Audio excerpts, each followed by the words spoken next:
Un arachnide unique à la présence étrange. À suivre. Récupéré dans une case d'invertébrés. Des faux massives, une vitesse fulgurante et des mâchoires en forme de pince capables d'écraser n'importe quelle proie de sa taille. Voici la bête de la vidéo d'aujourd'hui, dont la perfection structurelle n'est égalée que par son hostilité, le solifuge.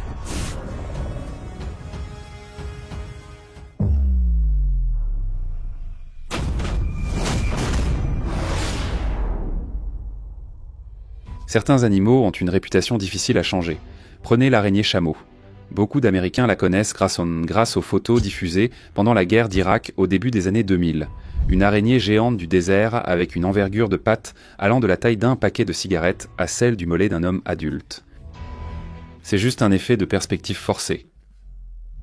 On racontait qu'elle courait dans le désert, sautant sur les chameaux et se cachant dans les sacs de couchage pour attaquer et injecter leur venin. Les troupes américaines ne sont pas les premières à nourrir les légendes sur les araignées chameaux.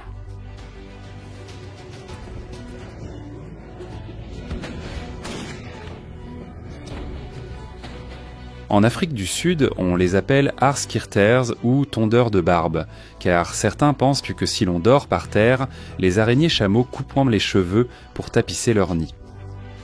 En Afrique du Nord et au Moyen-Orient, une légende dit que les araignées chameaux mordent le ventre des chameaux pour en manger les intestins, ou pondant leurs œufs dans leur estomac. Bien sûr, aucun de ces mythes sur les araignées chameaux n'est vrai. Pour commencer, les araignées chameaux ne sont pas des araignées mais des solifuges, aussi appelées araignées du soleil, fausses araignées, araignées ou scorpions du vent, en raison de leur déplacement rapide, ainsi que solifuges, géants égyptiens. On les nomme plus justement solifuges, appartenant à l'ordre des Solifugae dans la classe des arachnides. Ces arachnides vivront surtout dans des milieux chauds et arides, présents dans presque tous les déserts chauds et zones broussailleuses, sauf en Antarctique et en Australie.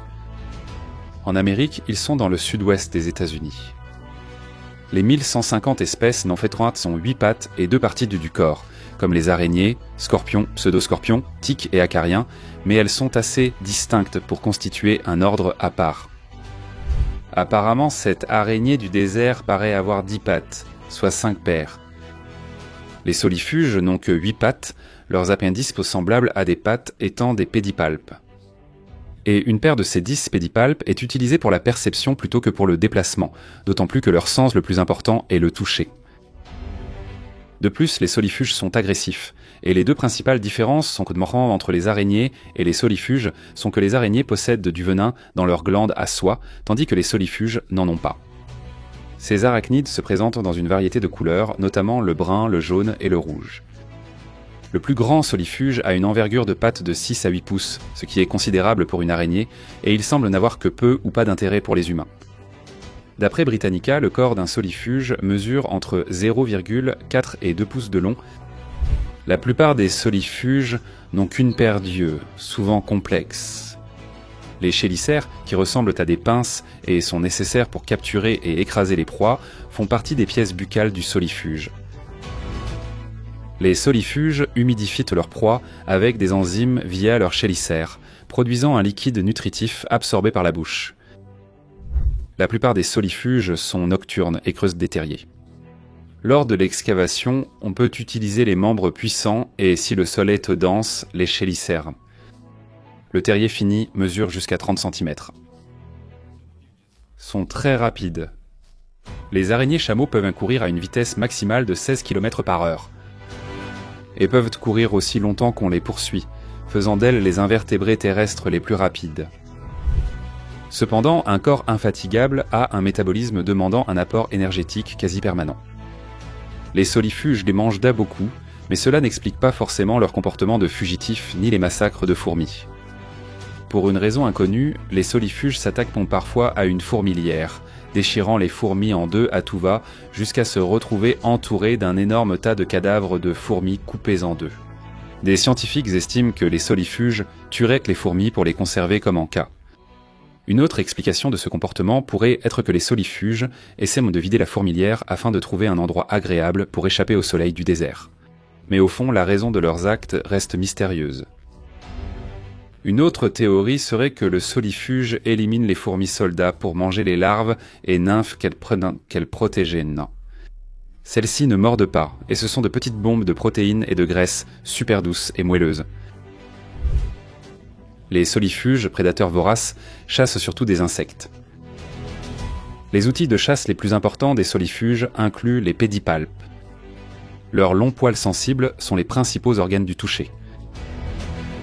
Des organes spéciaux sur les pédipalpes, semblables à des ventouses, permettent aux solifuges de capturer des proies même très prudentes. Par exemple, des sauterelles. Grâce à leur agilité et leur rapidité, les solifuges attaquent seuls des colonies de fourmis et de termites, les dévorant en nombre. Un scorpion est un adversaire très dangereux. Un seul coup de son dard venimeux suffit à tuer le solifuge. Mais le solifuge n'attaque pas le scorpion de face. Il essaie plutôt de le contourner et de l'attraper par la queue. Lorsque le solifuge y parvient, les puissantes chélicères désactivent l'arme venimeuse du scorpion, qui devient alors une proie facile. Les petites araignées, même les venimeuses comme la veuve noire, n'ont aucune chance de gagner un combat contre un solifuge. Les araignées de chameau se mangent aussi entre elles. Elles sont extrêmement territoriales et sont des prédateurs dominants dans les écosystèmes arides. Elles mangent d'autres prédateurs de taille similaire ou un peu plus grands, y compris des vertébrés, comme par exemple des lézards. Les chélicères percent aisément la peau épaisse ou écrasent de petits os.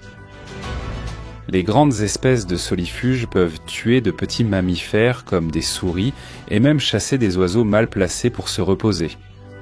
Certaines espèces, dotées d'un temps de réaction très rapide et de grands pédipalpes, peuvent attraper des proies en vol. Les solifuges ont le système respiratoire le plus efficace des arachnides, leur permettant une vie très active. Les malléoles, organes rares et peu étudiés, se trouvent sur les pattes arrière des solifuges. Elles sont utilisées pour le toucher et sont également sensibles à certaines substances, ce qui peut être utile lors de la recherche d'un partenaire.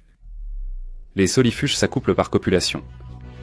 Après avoir trouvé une femelle, le mâle utilise ses chélicères pour ouvrir son orifice génital. Le mâle dépose ensuite un spermatophore contenant les cellules sexuelles mâles et l'introduit dans l'orifice génital de la femelle à l'aide de ses chélicères.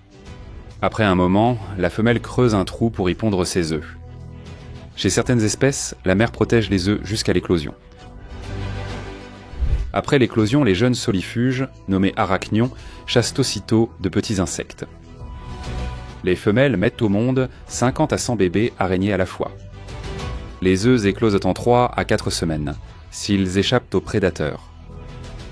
Parmi les prédateurs susceptibles de se nourrir de ces œufs, on trouve les guêpes, les fourmis et les coléoptères. Les solifuges vivent 1 à 2 ans, sauf s'ils sont tués par des prédateurs.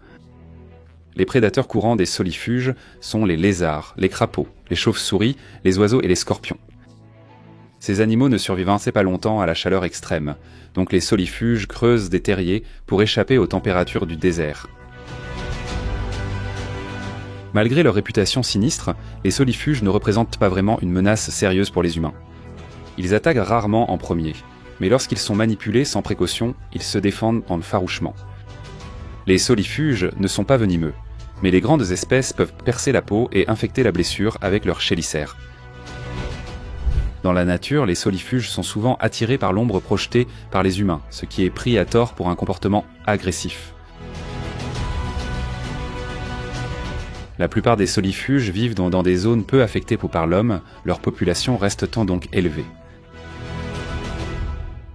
Pour tous ceux qui souffrent d'arachnophobie, désolé, mais ces créatures uniques, qui ressemblent à un mélange d'araignées et de scorpions tout droit sortis d'un film d'horreur, sont vraiment fascinantes.